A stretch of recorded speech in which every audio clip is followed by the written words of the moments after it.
Bonjour, vous écoutez Modeste Schwartz, les post-occidentaux parlent aux post-occidentaux.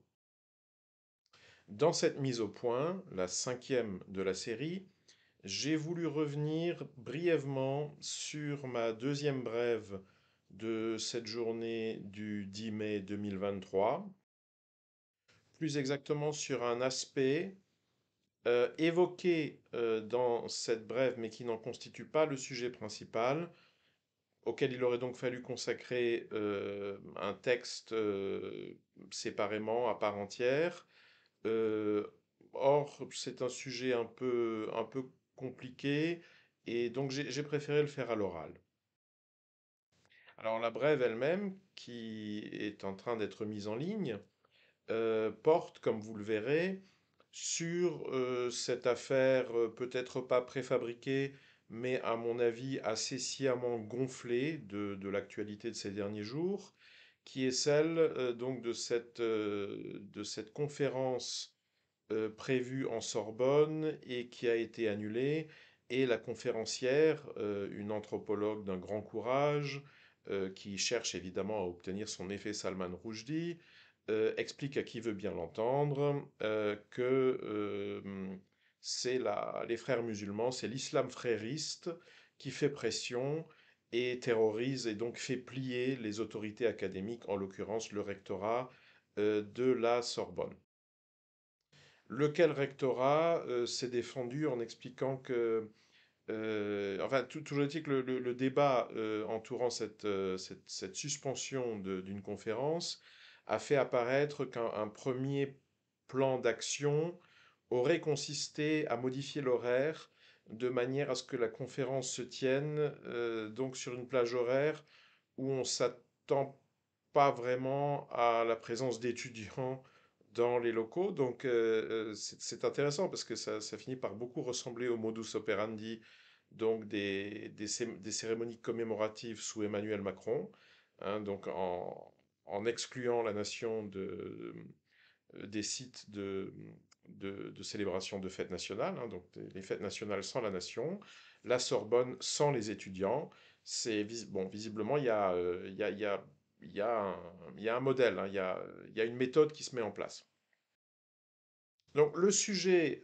principal, le sujet à proprement parler de cette brève, c'est comme en général quand il est question d'islam, de dégonfler cette énième diversion à thème islamophobe,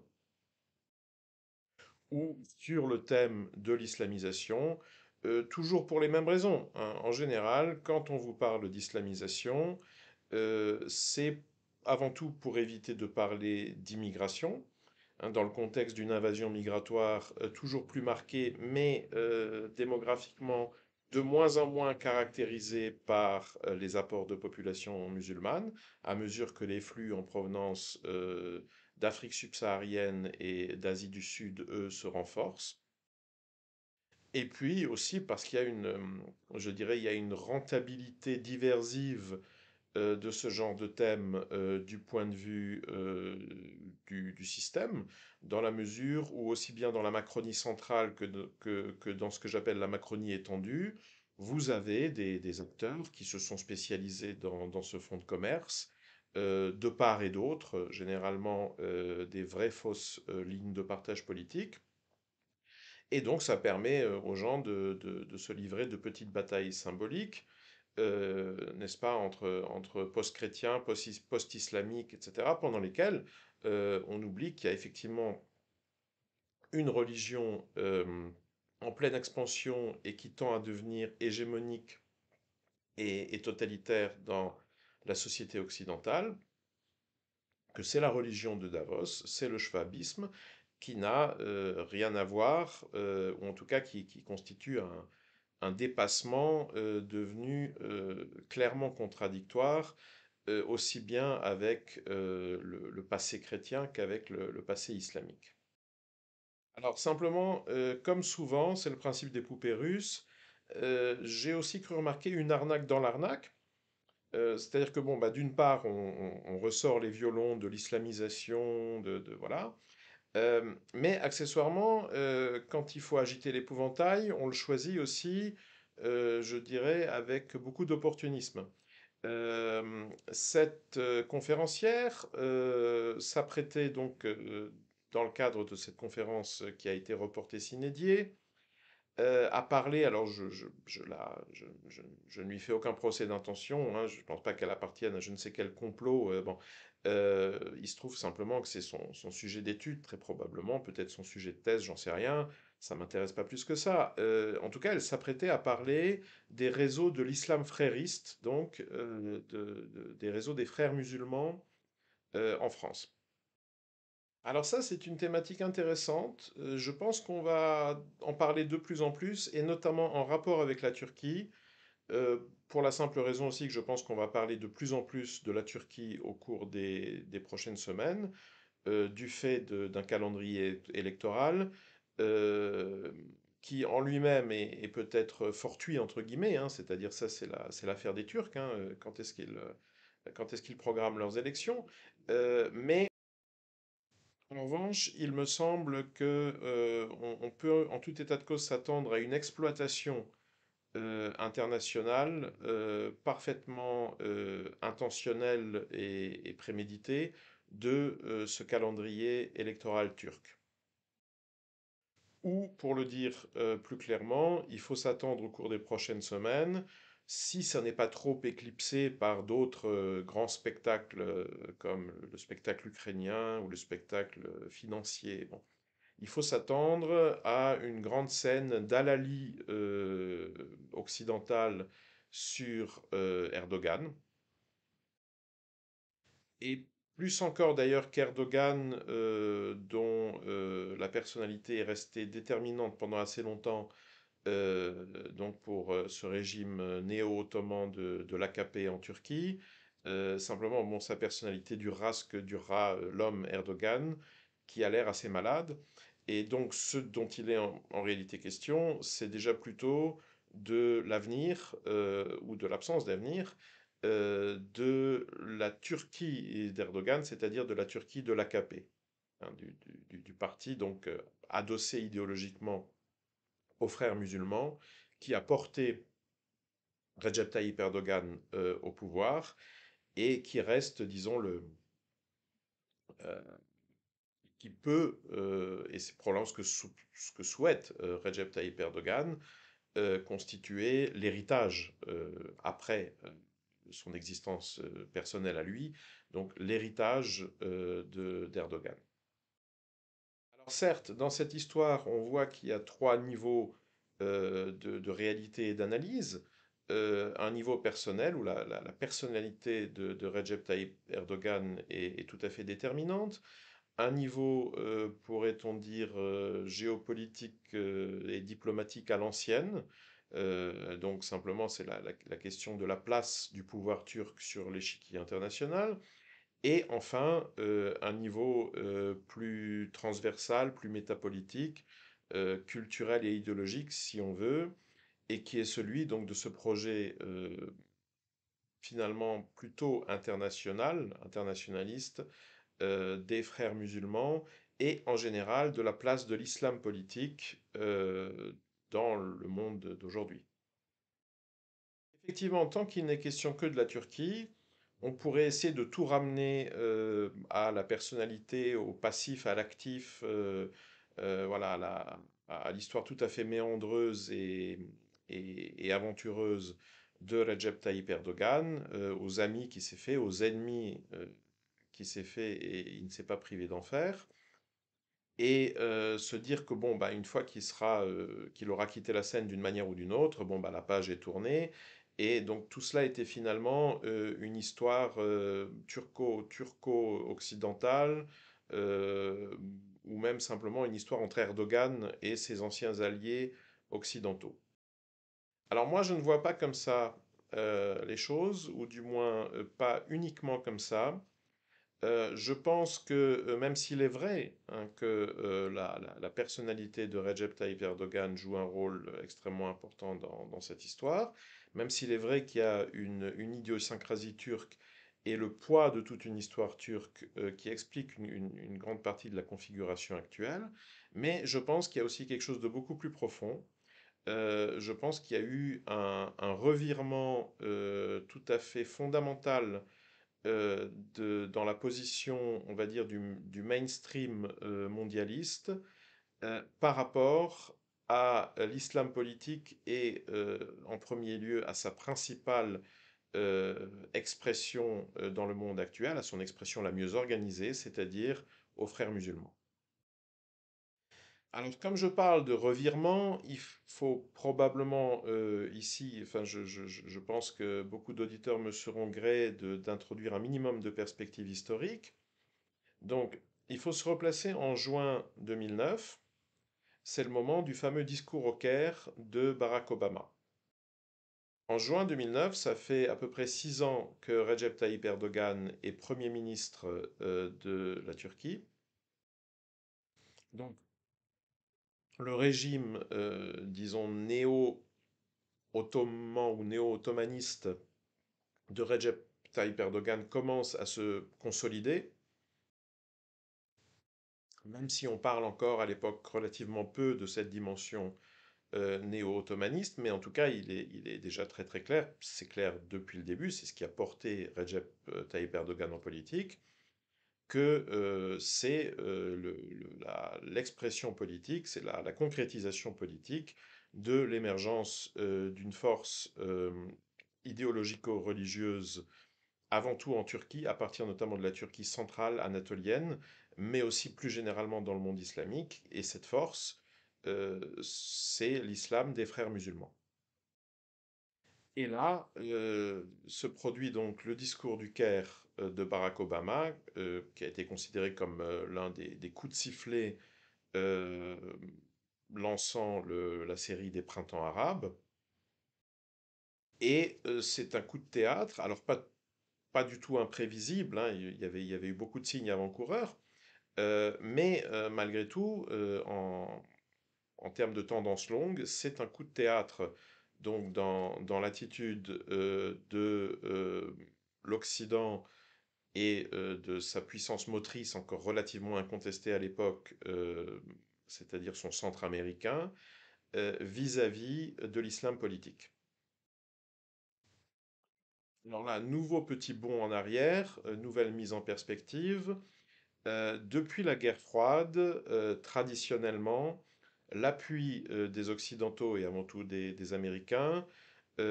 allait avant tout à ces régimes, alors que leurs partisans décriraient plutôt comme réalistes ou nationaux, leurs détracteurs généralement parlaient plutôt de tyrannie plutocratique et de régimes militaro-mafieux. Hein, donc un excellent exemple, c'est l'Irak, la monarchie irakienne d'avant la révolution bassiste et donc d'avant Saddam Hussein. Et pourquoi est-ce que l'Occident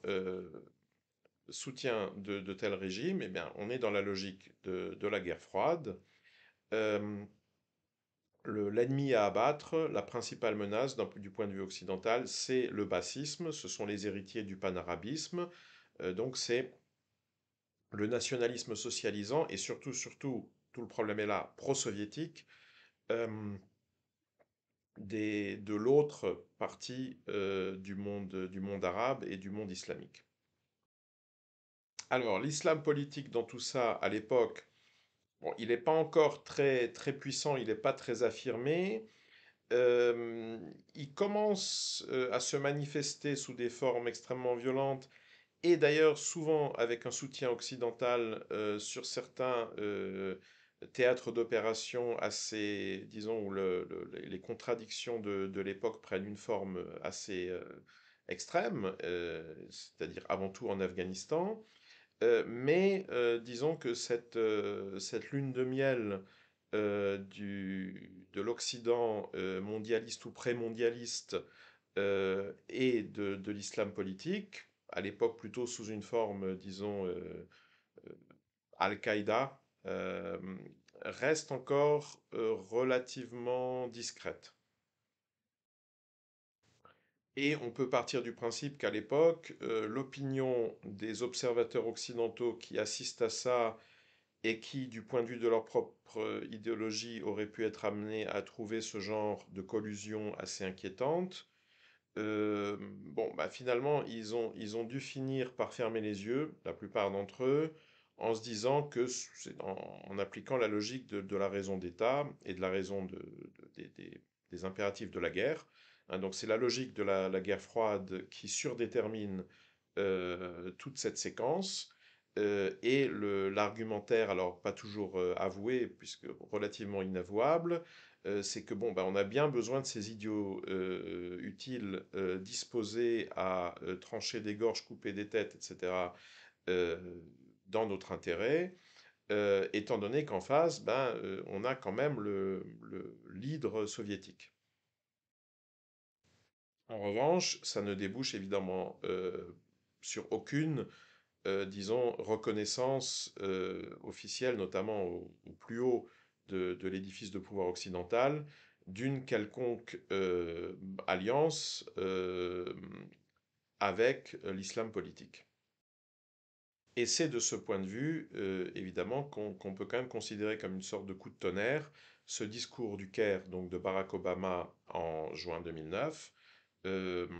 par lequel donc le président des États-Unis tend la main à cette rue révolutionnaire, disons, de l'Égypte des années 2000, qui est dominée, qui a été fédérée, organisée par les frères musulmans, dont l'Égypte est d'ailleurs le berceau historique.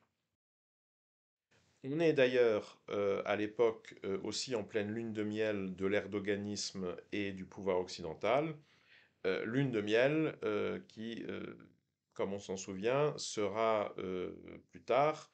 au début des années 2010, violemment interrompue, semble-t-il par les Occidentaux eux-mêmes, euh, qui, on pourrait dire, enfin, on connaît pas encore, on connaîtra peut-être jamais d'ailleurs tous les détails, mais enfin, à travers la tentative de putsch, donc le putsch raté auquel cette même administration Obama a ensuite participé contre le régime et même contre la personne. Il était prévu de l'assassiner de Recep Tayyip Erdogan. On peut dire que l'Occident a taillé la branche sur laquelle il était assis, euh, invalidant de facto une bonne partie des résultats que le discours du Caire avait pu amener à son actif. Cela dit, même après l'échec donc du coup d'État euh, américano-guleniste contre Recep Tayyip Erdogan et son régime, on peut dire qu'une sorte de demi-lune de miel entre l'Occident et l'islam politique des frères musulmans se poursuit plus ou moins, notamment en Syrie, où la plupart des milices soutenues, financées par les Occidentaux contre le régime de Bachar el-Assad, sont inspirées par l'islam politique et notamment par les frères musulmans. Et donc, dans cette relative ambiguïté, disons, avec toutes ces nuances de gris, mais on peut dire que cette alliance se maintient à peu près jusqu'au début du Great Reset. Encore aujourd'hui, d'ailleurs, on pourrait dire qu'il en reste de nombreuses séquelles, un certain nombre de traces dans la vie institutionnelle. On remarque notamment euh, à Bruxelles, donc dans les institutions de l'UE, une assez forte présence, une assez forte influence de réseaux liés à la Turquie et donc aux frères musulmans, souvent à travers le Qatar qui, ne l'oublions pas, est la place forte à la fois médiatique et financière de cette galaxie des frères musulmans, la Turquie étant plutôt son, sa facette diplomatico-militaire. En revanche, au cours notamment de ces tout derniers mois, j'ai eu l'impression qu'on observait de plus en plus de fissures dans, disons, cette coexistence relativement pacifique et même par endroits symbiotique entre l'Occident mondialiste et les réseaux turco-fréristes. Alors il y a bien entendu eu toute la, disons, mauvaise volonté plus ou moins provocatrice, souvent à la limite du sabotage qu'ont manifesté les Occidentaux face à cette grande opération de com du Qatar qu'a été la Coupe du Monde de Doha. Il y a aussi eu quand la Commission européenne, quand les institutions européennes qui sont structurellement corrompues, c'est-à-dire qu'il est inutile de se demander quelle partie, quelle sous-section de ces institutions pourrait être corrompue, elles sont la corruption elle-même. Mais donc, quand cette bureaucratie bruxelloise décide de monter une petite opération de démolition, de démolition contrôlée pour montrer elle est capable de lutter contre cette corruption dont aujourd'hui tout le monde a bien conscience, comme par hasard, les boucs émissaires, les responsables euh, eurodéputés, etc., qu'on va faire tomber, sont donc issus du spectre socialiste, disons de la gauche du PE, et sont des gens qui avaient eu la mauvaise idée d'accepter notamment des valises de cash du Qatar et du Maroc. Donc, en direction venant, disons, de cet horizon, on va dire, de l'islam sunnite politique et avant tout frériste. Alors ça, c'est intéressant parce que s'il y avait en Europe, euh, disons, une brigade d'incorruptibles, éventuellement plus ou moins Zemmouro reconquérants, vous voyez, qui auraient décidé de d'épurer le spectre politique de tous ceux qui acceptent des chèques ou des valises en provenance du monde arabo-islamique, bah, ils auraient eu l'embarras du choix, hein. Donc il y a évidemment les réseaux qataris et marocains. euh, enfin,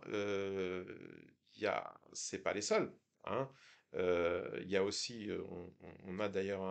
en France un expert qui s'est plus ou moins spécialisé là-dedans, Pierre Conessa, qui peut vous en dire long sur tout ce qu'a à offrir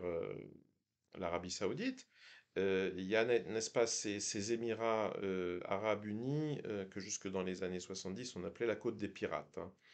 euh, qui savent aussi faire preuve de beaucoup de générosité. Euh, et, et bon, moi ça me frappe quand même, hein, c'est-à-dire comme par hasard, quand il y a des scandales qui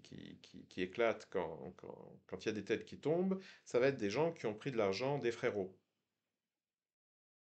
Ou encore, autre exemple, j'y avais d'ailleurs consacré une brève dont le lien se retrouvera en description de cette vidéo. Quand le Front National, qui est pourtant devenu, hein, si on le compare à l'époque Jean-Marie, extrêmement islamo-compatible, décide de se fendre malgré tout d'un petit éclat de com' sur ce thème qui est quand même censé faire partie de son répertoire, ce thème de l'islamisation. Euh, eh ben, il en profite d'ailleurs pour mettre à l'amende probablement un de ses élus les moins lamentables, un certain Joris Ebrard, je crois, ou quelque chose comme ça, qui avait eu le malheur, justement, donc non pas de, de- de gérer les questions islamiques de sa municipalité, dont la population est en grande partie islamique. Ça, il n'est certainement pas le seul élu frontiste à avoir à le faire, mais concrètement de coopérer avec les frères musulmans et donc les organisations fédérant la diaspora turque, donc qui sont totalement contrôlées par l'État turc et donc par l'État AKP d'Erdogan. C'est assez intéressant de voir euh, ces attaques, toutes ces torpilles, venir de la droite du spectre euro-occidental actuel, où on sait que, de manière plus ou moins explicite, notamment au cours des derniers mois, c'est-à-dire dans le contexte des événements ukrainiens, mais en règle générale, il y a une certaine sympathie, et puis il y a des contacts et des réseaux, on en a d'ailleurs beaucoup parlé ces derniers temps en France, avec les autocraties orientales, hein, avec la Russie, la Chine, et l'axe plus ou moins solide auquel se joint d'ailleurs de plus en plus l'Iran, et d'une certaine manière l'Inde, donc constituée par ces autocraties. Ce qu'il est intéressant de constater, c'est que des autocrates, il y en a aussi dans le monde arabe, hein. Il y a le maréchal Sissi en Égypte. Il y a le dernier, le jeune prodige de la dynastie Al Saoud en Arabie Saoudite, Mohammed Ben Salman, euh, qui sont très liés, hein, qui ont une alliance, et une alliance qui leur a servi avant tout à réprimer, euh, comme on voit que c'est en train d'être fait aussi en Tunisie, réprimer donc l'essor et la prise, disons, l'emprise des frères musulmans sur la société, notamment égyptienne. Et ça, c'est particulièrement intéressant quand il s'agit de l'Arabie saoudite, parce que, au contraire de l'Égypte, qui a finalement toujours eu une attitude diplomatique assez multilatéraliste, aussi pour la simple raison qu'elle est économiquement obligée de tendre la main dans à peu près toutes les directions de la rose des vents. L'Arabie saoudite, elle, avait jusqu'à jusqu'à l'avènement de Mohammed Ben Salman, une attitude traditionnellement beaucoup plus ambiguë, voire par moments franchement hostile, vis-à-vis justement des autocraties orientales, c'est-à-dire post-communistes, ou encore et toujours communistes, au moins nominalement, si on pense à la Chine. Donc ça aussi, c'était un héritage de la guerre froide, de l'époque où l'islam politique, notamment le wahhabisme, était, quoique relativement discrètement, mais était instrumentalisé par l'Occident contre son concurrent soviétique. Mais on a bien vu, au cours même des toutes dernières semaines, à quel point le contexte créé par les sanctions occidentales, entre guillemets, contre la Russie, vous savez que pour ma part, j'ai toujours ricané à la simple idée qu'on pouvait présupposer, qu'on pouvait s'imaginer que les auteurs de ces sanctions espéraient, en les édictant, infliger quelque dommage que ce soit à la Russie. Ils savaient parfaitement que ça ne serait pas le cas, hein. Ce sont des sanctions de l'Occident contre l'Occident. Ce sont des sanctions avant tout contre l'Europe. Et dans la question donc du respect ou du non-respect, du contournement, etc., de ces sanctions, et aussi des demandes assorties, des demandes associées, on va dire, des Occidentaux en matière de production, d'influence sur les prix de l'énergie, etc., à travers notamment l'OPEP. On a vu donc l'Arabie saoudite de Mohammed Ben Salman se rapprocher de plus en plus de l'axe des autocraties orientales, et pour donc rapprochement culminant finalement dans ce coup de théâtre de la réconciliation arabo-iranienne, donc Riyad-Téhéran, sous les auspices donc de la Pax Sinica, ou disons comme premier acte majeur, hein, de la mise en place de la Pax Sinica, donc sous l'égide de Pékin. Ça, c'est très intéressant parce que autant la Russie, pour régler ses propres problèmes de séparatisme fondamentalement ethnique, mais à coloration islamique dans le Caucase du Nord, a clairement misé plutôt sur une stratégie à proprement parler impériale, hmm, donc de subsidiarité, si vous voulez, en laissant des pouvoirs locaux, donc typiquement le clan Kadyrov, le soin d'assurer, en échange d'une très vaste autonomie, euh, de se porter garant donc de la loyauté des territoires en question. Autant le Parti communiste chinois, qui reste sur, disons, une ligne progressiste universaliste, d'ailleurs bien plus compatible avec l'idéologie davosienne, l'idéologie du mondialisme occidental en général. Eh bien, le Parti communiste chinois, lui, ne veut entendre parler d'aucun arrangement que ce soit avec l'islam présent dans ses frontières. Il n'est disposé à le tolérer, comme en général les régimes laïques, qu'à titre d'idiosyncrasie individuelle, familiale, etc. Donc l'islam comme produit culturel, à la rigueur, discrètement, oui, mais l'islam politique, en aucun cas. C'est ce qu'on observe aussi d'ailleurs dans les nombreuses ambiguïtés de la relation Chine-Pakistan, hein, avec d'une part un rapprochement stratégique économique de plus en plus accentué, et notamment des investissements considérables de la Chine au Pakistan, mais de l'autre quand même, quand même des moments de froid qui réapparaissent à chaque fois que la Chine va soupçonner soit le régime pakistanais comme tel dans son ensemble, soit telle ou telle fraction ou organisation influente au sein de ce régime d'avoir des liens avec les séparatistes ouïghours. On voit comment l'extension au Moyen-Orient de cette Pax Sinica, qui à mon avis est le projet de Davos, c'est le fameux projet multilatéraliste, dont certains s'imaginent que ce serait un projet anti-davosien ou anti-mondialiste. Non, c'est le mondialisme en lui-même. C'est le projet de Klaus Schwab, mais donc aussi celui de son associé Xi Jinping. On voit comment l'extension de cette Pax Sinica au Moyen-Orient a pu et dû avoir pour conséquence, surtout à partir du moment où elle pouvait s'appuyer comme cheville ouvrière localement sur la personnalité elle-même très affirmée et tout à fait autoritaire de Mohamed Ben Salman, donc se traduire par une purge euh,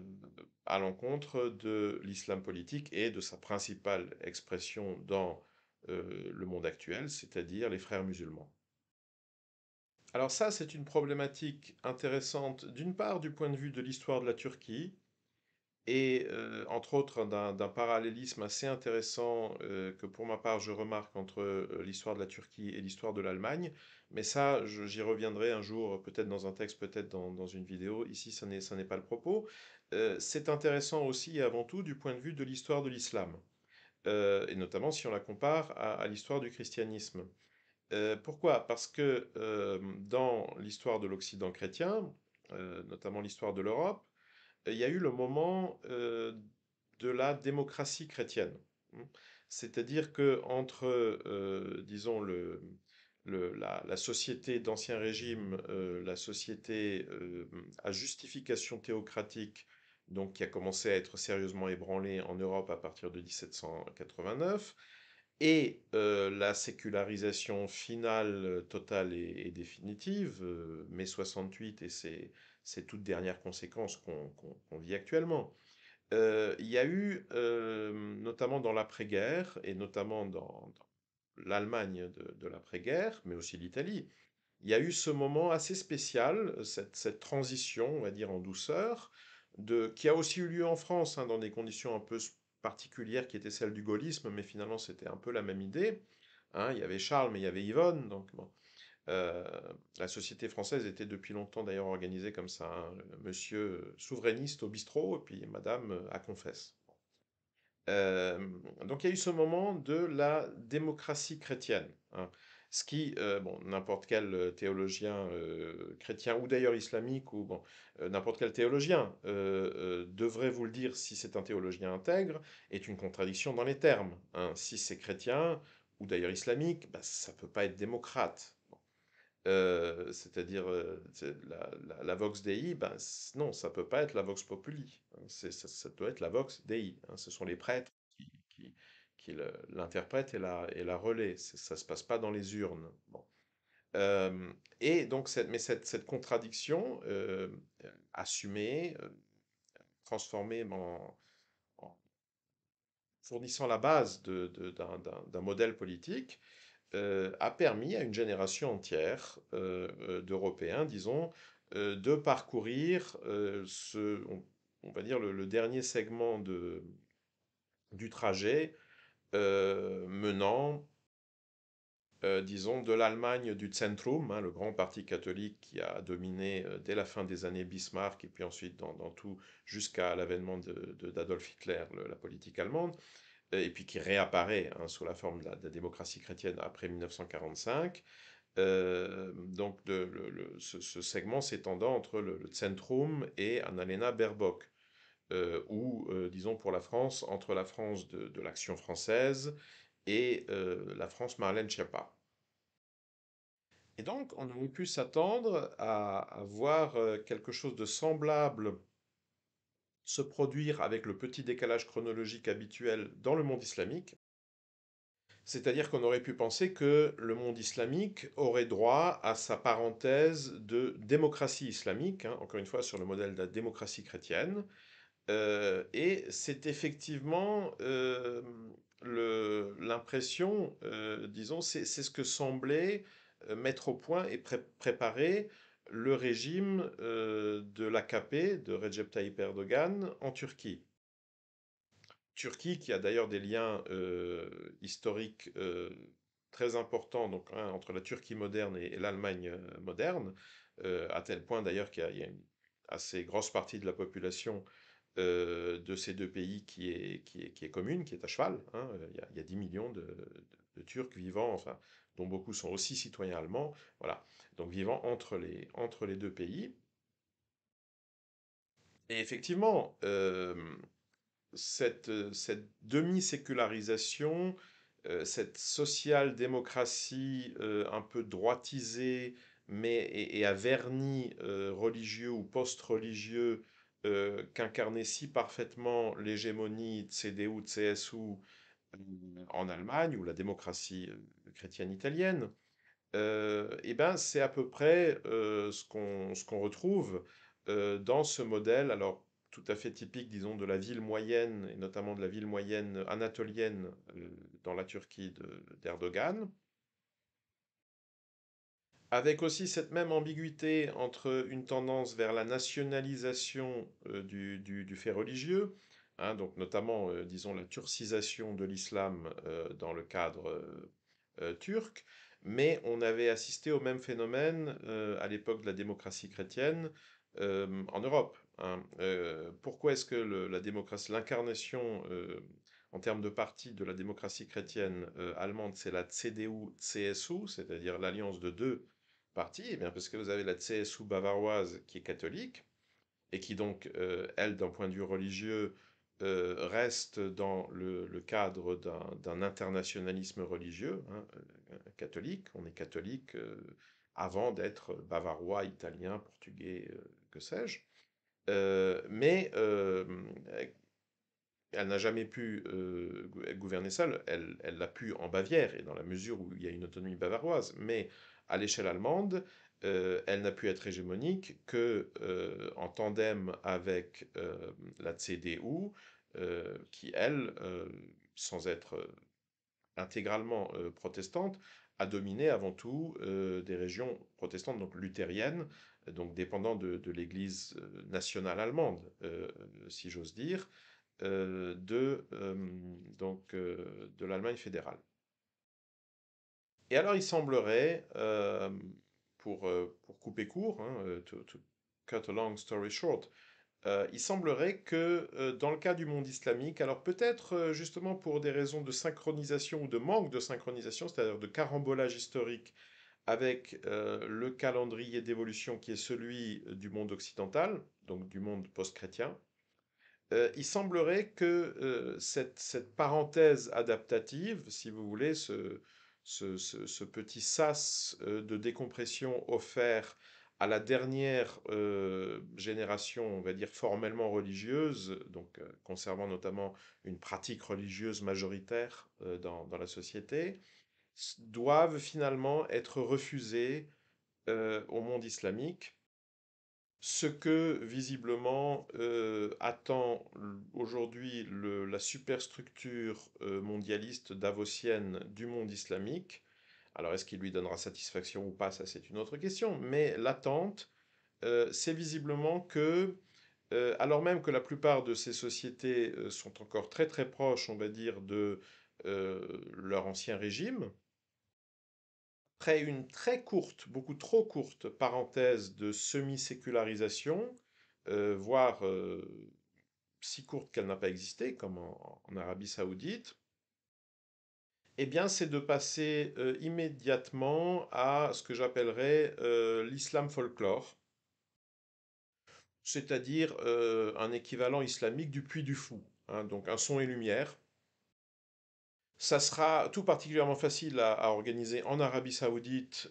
compte tenu de la présence en Arabie, sur le territoire de l'Arabie Saoudite du Hijaz, de la province historique de l'islam avec tous ses lieux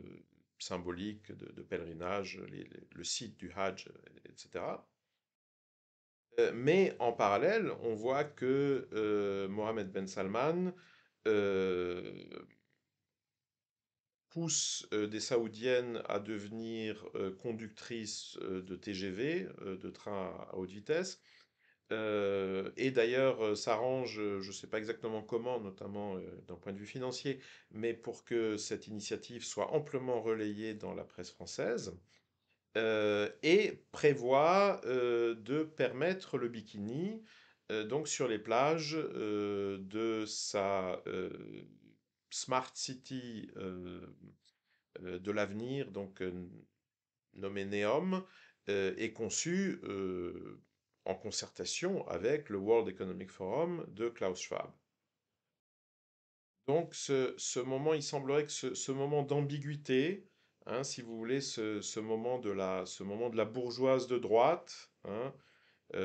qui couche, évidemment, mais qui a quand même le dimanche son petit fichu, tous les jours son petit crucifix dans le décolleté.